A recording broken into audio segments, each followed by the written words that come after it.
I, female 24, have severe claustrophobia, and my husband, male 33, locked me in a closet. How do I move on from this? It feels so bad even having to write this. I have severe claustrophobia. Like I can't stand any sort of space that makes it feel like I can't move. I hate planes and backseats of cars and just generally anything like that. I feel like I can't breathe or like I'm gonna suffocate. I know it's completely ridiculous, but I guess that's why it's a phobia. My husband clearly knows this, especially because I don't like being laid on or held down for the same claustrophobic reasons. Last night, I was retrieving something from my closet. It's a small closet, like big enough for me to get inside, but if you close the door, I'd be jammed between the clothes and shelves and the door. And that's exactly what my husband did. I immediately started to lose it, and he was holding the door shut from the other side, and he was laughing, and I begged him to open the door. I tried to stay calm, but I genuinely started to cry. My stomach was churning. I felt like I was gonna either suffocate or have a heart attack. He put something between the handles so that I couldn't get out. He left me in there for 15 minutes while I sobbed and he laughed. I eventually vomited in the closet, and that's what made him let me out. I feel so horrific. Why would my husband do this? He knows I'm claustrophobic. He could hear me crying and begging. I feel violated. Is that over dramatic? No.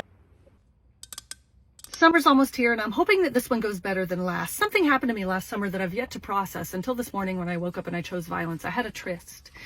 And this tryst slighted me, sloat me, broke my heart. It was a long distance tryst. Some of you might remember I was FaceTiming him one night when a cockroach ran across my pillow directly at my face. I popped up, topless, titties popping right at the ceiling, grabbed it with my bare hand, squished it.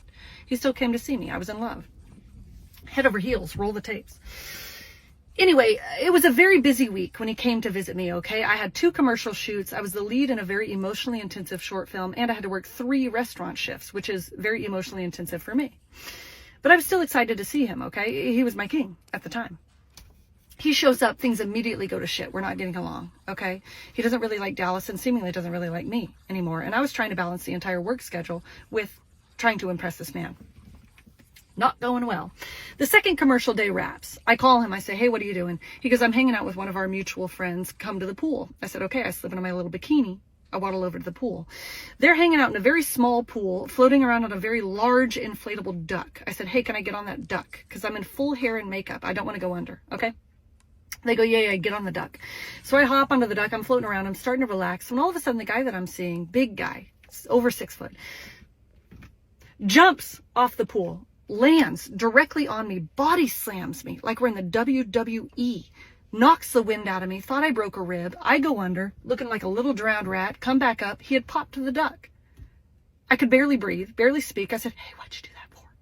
He goes, I thought I could land on the duck without landing on you. I said, that's so crazy because it's a one-man duck and there was already one man on the duck. So the duck is popped. My friend is pissed. He goes, that's not even my duck. That's my neighbor's duck. You got to replace the duck. So my guy, he goes, okay, I'll replace the duck. He gets online, Academy Sports and Outdoors. He finds the duck. Turns out, weird business model for Academy. You have to have a Texas address on your credit card in order to order for them. Academy, what you doing? But if you want a partner, give me a call. So he goes, hey, can you order the duck and I'll Venmo you the money? And I said, yeah, sure. So he sends me the money. I order the duck. Spick span, duck is ordered, on the way. Floating towards Texas. The next day, he and I, everything comes to a head. Big fight, okay? I fall asleep, eyes crusted from tears, mouth open, because that's how I do. He wakes up in the middle of the night. He was supposed to stay for 2 or 3 more days. He changes his mind. He changes his flight, packs his bags, wakes me up. He goes, hey, I'm leaving. Kisses me on the forehead. Never see him again, okay? Still have my retainer in. God, put me in the ground. I'm heartbroken, okay? Because it just happened so fast, and I really, really liked this guy. So a week goes by, nothing from him. No text, no call, no Instagram story watch, nothing. When my friend texts me, he goes, hey, really sorry for what you're going through, but can I ask you, what's the deal on the duck? I said, I don't know what the deal is on the duck, but here's the tracking link, okay? Go with God. Be gone. Fly away, quacker. So another week goes by. He calls me again. He goes, hey, duck still hasn't shown. I said, if you call me one more time about the inflatable duck, I'm going to drain every pool, body of water, river, lake within 50 miles of the DFW area. Okay? Don't call me about this duck again. He goes, okay, I'll call your guy. Okay. I said, yeah, do that. So then another week goes by. I don't know anything about this duck, and hey, I don't care. When I look down at my phone, it's ringing. Guess who it is? My guy. I said, he's calling me back. He wants to apologize. He wants to tell me he's had time to think about it. He wants to marry me. He loves me. I answer the phone. I say, hello? He goes, hey, very curt. I go, uh-oh. He says, yeah, I've had time to think about it, and I just don't think that we're compatible. I said, ooh, that hurts. Okay. My eyes welling up with tears. I pull over, almost crash into a minivan. Mom of 3. Just kidding. She's fine. He goes, yeah, I don't think that we're compatible, at least not right now, maybe in the future. But, hey, what's the deal on the duck? I felt my soul leave my body. I said, you're not really calling me about us at all, are you? You're calling me about the duck. He goes, well, I just need to get the duck figured out. I said, I don't know about the duck. He goes, do you want to just go ahead and Venmo me back the money that I sent you and I'll just buy a new duck? I said, yeah, sure, I can do that. So the last interaction I've ever had with this man is a Venmo from me to him labeled the fucking duck. So I'm hoping that the summer is better than last. Never date a rapper, and here's why. Get ready with me. Some people know that I just dropped an album called Money Montana. If you haven't streamed it, stream it right now. But a lot of rappers have been trying to DM me, trying to collab, and blah, blah, blah. But one rapper hit me up, and he has a viral sound on TikTok. I'm not going to say his name, but we're going to name him Zero. Zero hit me up in my DMs asking, hey, what's up? I like your music. We should collab. We should collaborate on something. We should make some music together. When I opened his DM, he looked like a cute boy from a profile picture. So I'm like, okay, let me hear some of your music. And if y'all know what rapper I'm talking about, do not say it in the comments. So I asked Zero to send me his music, and I noticed one of his songs were actually going viral on TikTok once upon a time. So I'm like, okay, I'm familiar with your sound. He told me that he made music on his phone. I wasn't knocking it because I used to make music on my phone too, so period. I know that's right. It was something weird about him because when I went to his profile, he has so many followers, but his views and likes were fake. He's always with girls, making videos with different types of women, having this big chain pendant of his name. And it seemed like he was, getting money, but are you sure about that? The conversation in DMs goes quickly from music to, him trying to get to know me, saying that he's feeling me, saying that he like how I look, he like my music, and I know how I'm gonna make it big. And he talk about we can make music together, we can travel the world, we can become a duo, we can come this, that, and the third. Like, boy, you just DM'd me not about 10 minutes ago. I don't know if you think I'm one of them girls that he be posting videos with his page, but this ain't that and that ain't this, okay? I know I'm all business, so he asked me if I wanted to come up to his studio and record a song with him, make some magic. Y'all, I'm not gonna back down a great opportunity, maybe I can blow up on a song with this man, maybe we can actually make something work. But when he sent me the address, it kind of looked like a motel. Never shame people's living situations, but you said that we're going to a studio, but you're recording your phone. So why would you say we're going to a studio and you send me an address to a motel? This ain't adding up. But you know what? I'm going to trust you and I'm going to pull up and let's see what you're really talking about. Dummy. So I pull up to the studio, aka a Motel 6, and I'm kind of getting second thoughts, so I try to get an Uber back home, but he comes out of the hotel room and he says, hey, what's up? I'm here. Come in. Okay. So walk into the studio, really the motel room, and he has 2 iPhones, some Dorito bags on the floor, some Mountain Dew cans on the table, and some Apple headphones. Talk about start recording. Sir, wait, hold on. Tells me that it's already a beat on the phone. Are you serious? Like, this is like for real. Like, you're really for real. So he goes outside the hotel room. I'm like, okay, I cannot believe I'm really here with this random ass man. It's like he flaunts it on Instagram like he got it. Like, he be wearing these big chains, be with all these women. He be out of town. He be getting all these views and likes. But you here? This is where things get freaky because I step outside to ask him, hey, I'm finna go use your restroom. I don't feel too good. I'm trying to get excuses like, have to leave. So he like, okay, don't go in there without me. What you mean? I can't go in the bathroom with the... Boy, who are you? So I tell him, okay. And I go back into the motel room. Girl, you're not going to the bathroom with me. Are you serious, girl? I'm trying to hurry up and go home. When I try to go to the bathroom door is locked. But how is it locked from the outside? So I'm like, somebody must be in here. So when I knock on the door, it's a girl that screams. Like, I don't know. It might be a girl. I don't know. But it's someone that screams. And it sounds like a girl's voice. Like, ah! But it sounds like somebody covered her mouth, too. So now I'm like, hello? And it's silent. Girl, I heard you. Over here freaked out, but I'm keeping my cool so I won't draw attention to the outside so he won't come in here trying to da-da. And the bathroom door unlocks. I'm at a Motel 6 because this famous TikTok rapper said that he wanted to collab with me and he said we're going to a studio. No, this is a Motel 6. In the TikTok rapper Zero, and when I tried to use the bathroom in the Motel 6, it seemed like he was hiding somebody in there, but not just one person, multiple people. So while Zero was standing outside waiting for something or someone, I tried to open the door, but it was locked from the outside. But then the bathroom door unlocks. But I'm smarter than that, so I'm not going to try to go inside of there because I don't got no time to be set up and try to get da-da-da from these random people in this bathroom. Why are y'all in the bath? Who are? What's going on? I don't got no time to be butchered in this bathroom, so I go back to the bedroom and send all my friends my location, and Zero comes back in the bedroom. So guess what? I started to question him like, what's going on? Who are you really? Why are people in your bathroom? What's tea? Like, biggest question is, how are you on Instagram flexing all this money and you got some pants, you got all these girls and these chains and stuff, but you sleeping at a Motel 6? Like I say, I don't discriminate, but girl, you said we're going to a studio. You, like, well, instead of him answering my questions, he over here talking about some, I'm bougie, I'm conceited, I don't know when I have a blessing in my face, you lucky I'm giving you this opportunity to make some music with me. And he gonna pull out 2 bands in cash and spread it. You're still in the motel? Y'all boys be needing y'all priorities straight. I'm not impressed, boy. I don't care. Like, this isn't even adding all up. I'm ready to go home. So he goes to the little mini fridge in the motel. And he pulls out some medicine bottles and some styrofoam cups talking about, do you want to drink?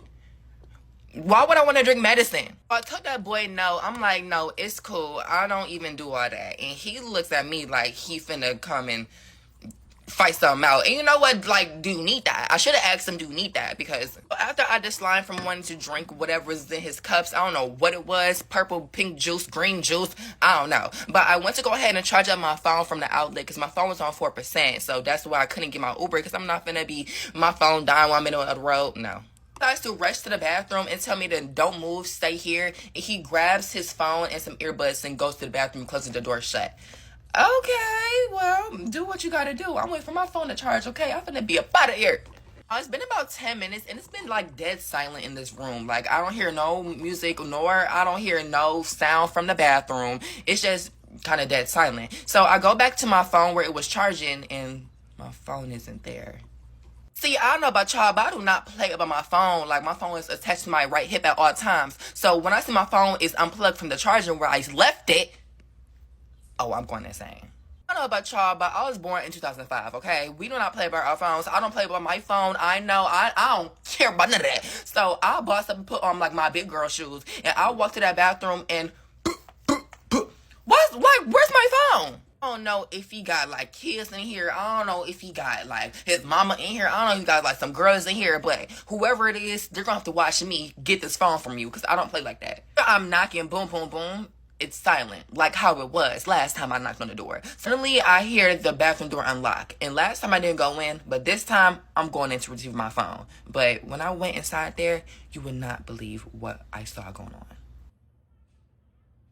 Guys, someone commented that they remember me from when I used to make videos about Whataburger. As I used to work there. If you didn't know, I used to work at Whataburger. But I never told y'all why I quit. This is the story of why I quit, okay? It was like 10 o'clock at night. I'm at work, 16, 17 years old. You know, Friday night. What else am I going to do? Hang out with friends? No, I'm chasing a bag. I don't want to hang out with any friends that I have. Anyways, dude pulls up to the window. There's a guy pulls up to the window. Hear the thing go off. Ding! All right.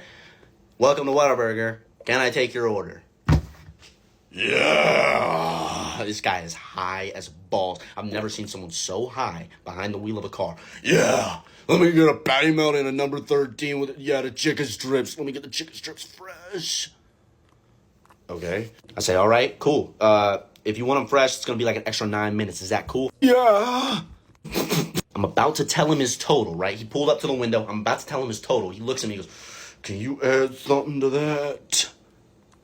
Yeah, what do you want to add? Can you put some of your extra sauce on the patty melt? I just shut the window. I just closed it. I was, okay, what the heck? That made me so uncomfortable. But that's not it. This dude, 30 seconds later, bangs on the window, right? Boom, boom, boom, boom. I open the window. Can I help you?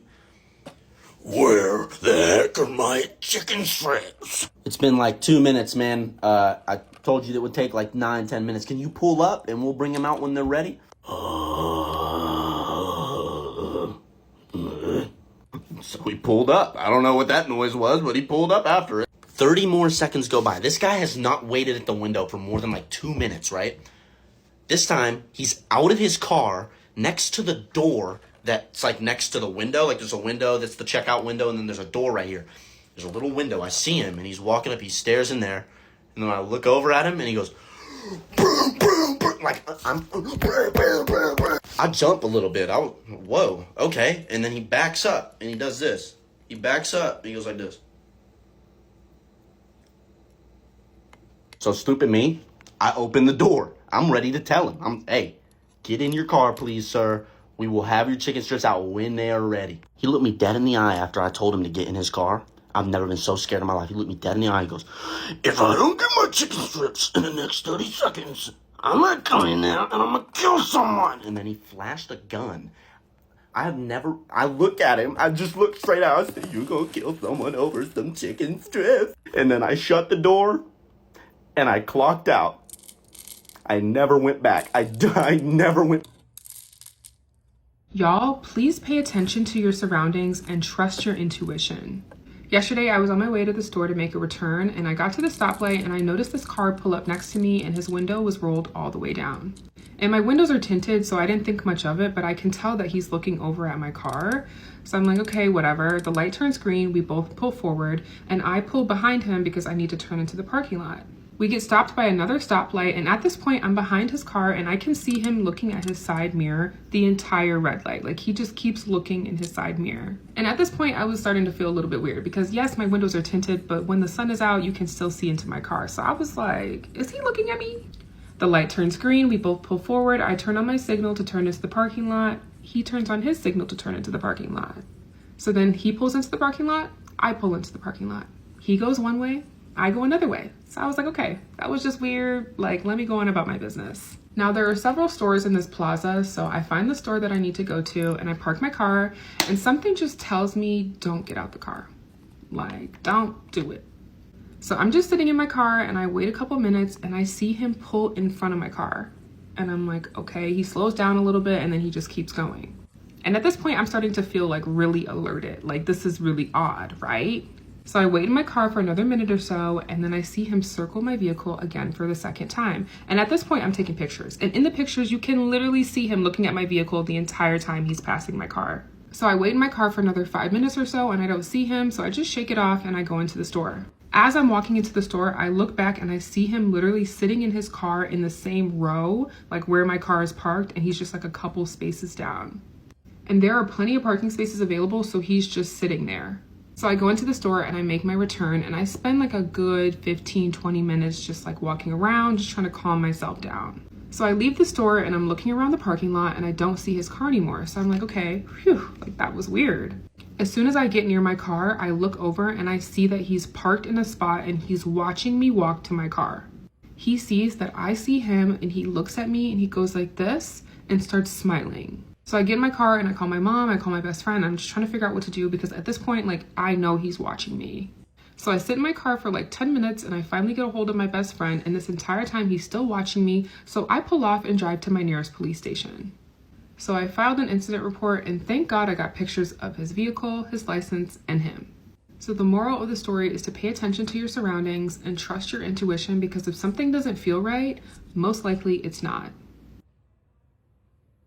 I stopped comparing myself to rich people after I tutored their kids. For reference on wealth, one of my clients was so rich they had a walk-in fridge in their mansion. At the time, I was driving this beat-down, raggedy Honda from mansion to mansion in the hills because that's all I could afford with the cash I had saved up as a hostess. And one day, my car broke down on me. When I got it looked at, they said it would be about $1,500 to fix, and my heart sunk because I did not have that money. It would take me at least 2 months to save that at that time. So I called my most frequent client and told her, hey, I'm sorry, I won't be able to drive up to your mansion today because my car broke down and I need some time to save to fix it. She was quiet on the phone, and after like a very long minute pause, she was like, just come anyway and we'll talk about it, and you know, I'll fix your problem. I don't know what to expect. I'm thinking maybe she's gonna Uber me to her mansion on the hills every day. Maybe she's gonna let me borrow one of their 10 cars. Like, I don't know. My car was struggling to make it up the hill to her mansion. Once I finally got there, she sat me down, looked me in the eyes and said, I'm going to give you an advance. because my son will not pass the 8th grade without you. Which was true. They kept going on international vacations and I was writing all his essays and submitting all these final projects. She wrote me a check for $1,500, gave me a referral for her husband's mechanic, said that he would give me a discount because they referred me. And this whole time I'm so grateful. Like, I'm holding back tears in my eyes because as she's telling me all this, my client, her 8th grade son, is watching. So after all my, oh my God, thank you so much, she turns to her son and say,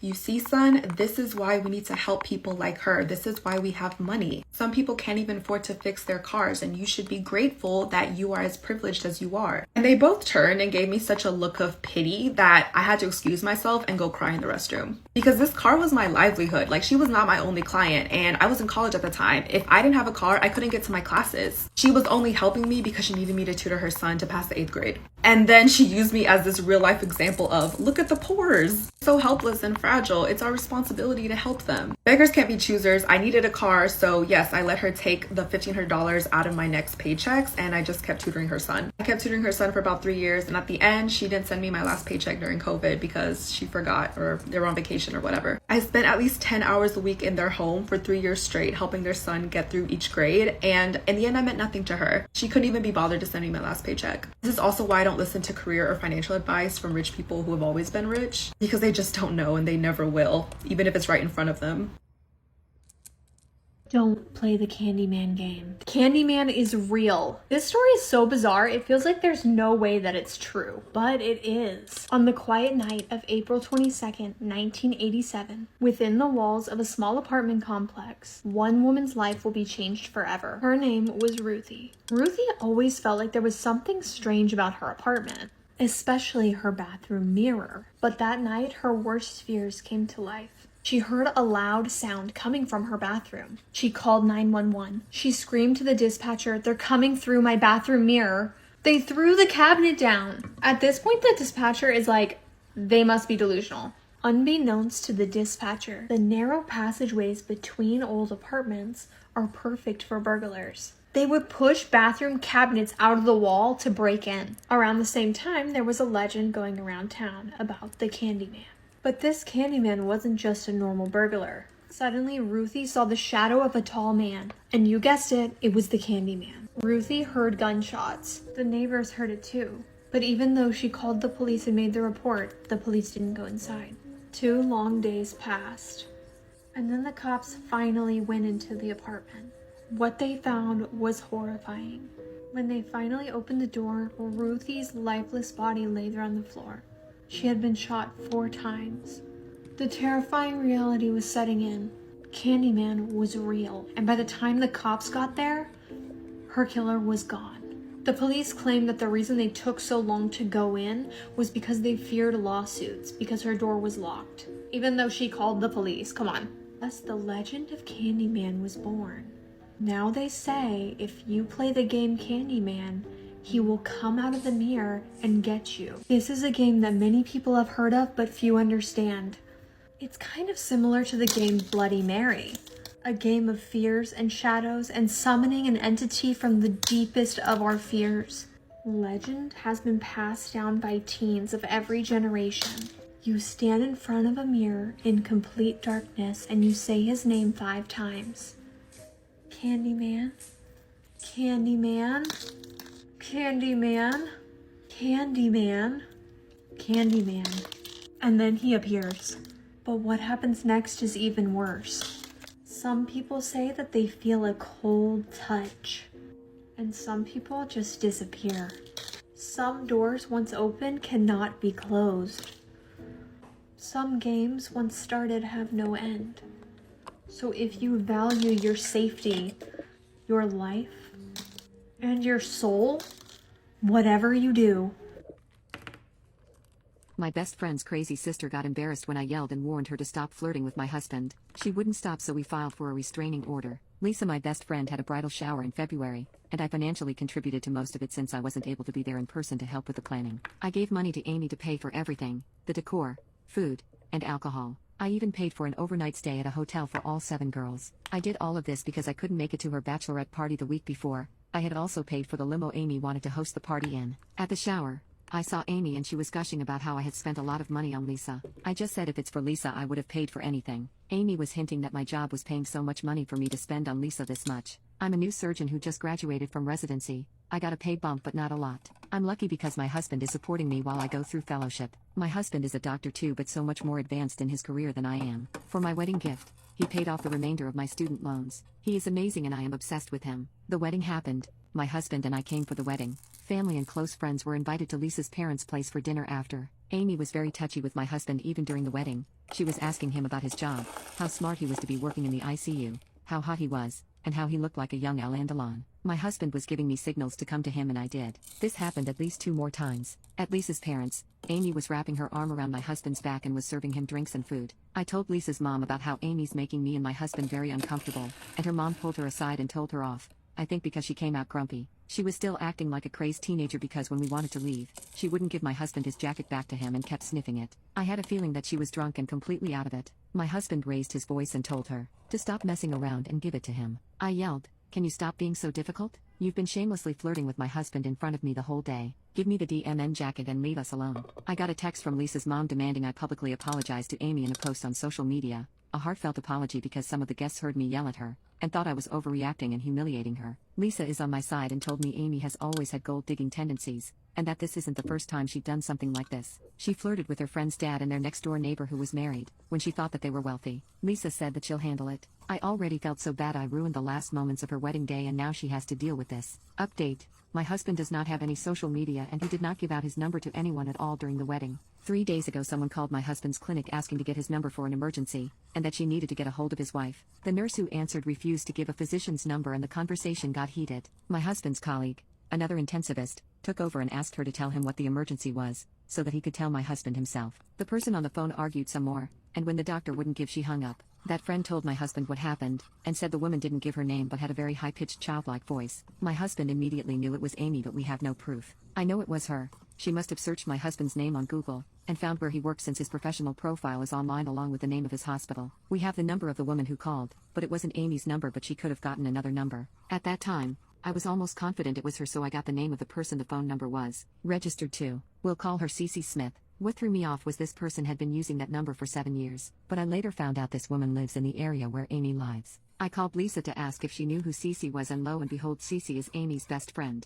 I told Lisa about the call to the clinic, but she went silent, said she had to go, and ended the call. The next day Lisa texted me that she had gotten a verbal confession from Amy about the call to my husband's clinic. Not only that, but when everything happened right after the wedding, I had not blocked Amy from my Instagram yet. She must have gone through my follower list and found my husband's family, DM'd them with evidence that I was cheating on him. She had gotten in contact with my mother-in-law, 2 Sills, and my niece about my infidelity. They were skeptical and contacted my husband. My sister-in-law sent a screenshot of the chat from Ms. Amy to my husband and he wanted to throw his phone to the wall. Lisa sent me the recording of the entire call she had with Amy, admitting to everything and some serious threats about what she would do to me, one of which was that she was going to report me to my state medical board. We got in touch with my uncle who is a lawyer. We sent a C&D letter telling Amy to stop contacting me, my husband, and in-laws, and I let my chief of surgery and head of my program know about this just in case. She really reported me to the medical board, and even though they were warned about this, they still had to do the preliminary investigations on me and interview me to hear my side. Major pain in the butt for me especially since I'm 5 months pregnant.